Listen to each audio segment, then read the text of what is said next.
We get straight to the point. The majority of losses in DeFi do not come from liquidity pools, but from choosing the wrong crypto, the wrong casting, because people confuse trading and investing in DeFi. In DeFi, we want to invest in large market caps. What interests us are cryptos with a lot of volume. Typically, Bitcoin 37 billion in volume is perfect over the past 24 hours.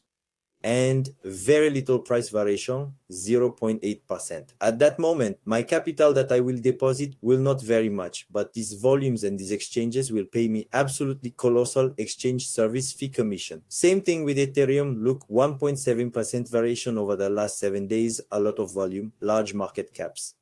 Here, clearly, we want to stick to flagship carriers, big cryptos with little volatility, little price variation in range, what everyone considered boring, we love in DeFi. We absolutely want to avoid that. A meme coin, example, Millennia. The assets valuation almost went to the basement to zero. At that moment, if you had invested in this asset, even in a liquidity pool, there's nothing we can do. Your capital would have also completely disappeared, maybe cushioned by a bit of yield, but it can never make up for an 800% drop. So we want to stick to major assets. We also want to stick to assets for which the number of assets and tokenomics are good. So it's a bit of a technical term, but in a nutshell, the founders say that at the inception of the project, for example, there are 1 billion units of the Millennia asset. If they have only put 100,000 into circulation, well, actually, at any moment, the project founders can issue tokens into circulation, and that will inevitably dilute the token's price value, and you get wiped out. So this doesn't happen with large capitalizations. There is no such issue. The tokenomics are good. It's calm. You don't need to worry even for beginners and advanced people, and you're not trading. Clearly, we're doing investment. So let's look at a concrete case. Ethereum, 1.7% variation over the last 7 days. Magnificent. If I go on a trading tool like TradingView, I look at Ethereum, the price actually varies between 2,700 and 3,400. There is a range on the red rectangle here that I highlight between November 19th and today, December 41st. Well, the price is in range, a few variations, but large volumes, so large exchange fees. So let's take a look.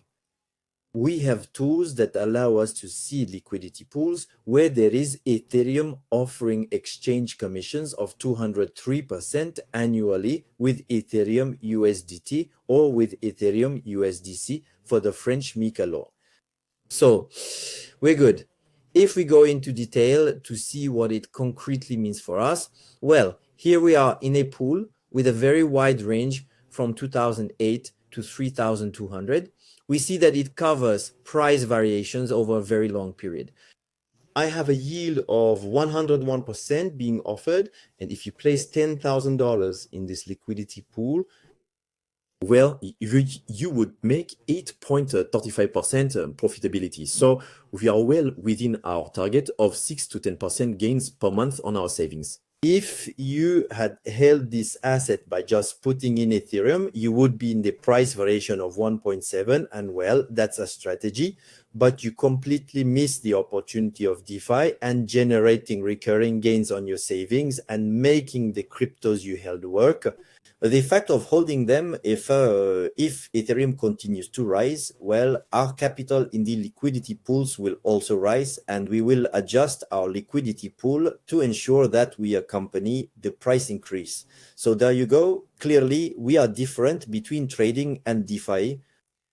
We go for assets with little price variation that suits us well, large volumes, and we stay concretely in range. So even if the price doesn't move, our capital can continue to grow and work. It's wonderful. So in the next video, I will show you how to enter a pool and when to enter a pool on an asset. We will look at that over time. But for now, what is noteworthy here, and you have understood it well, is that we stick to flagship assets, large volumes, large market caps, and we invest our savings in so-called stable cryptocurrencies, where there is little price variation and where we can be at ease able to generate recurring deals. Come on, click on the next video. We'll move right on to show you when to enter a pool.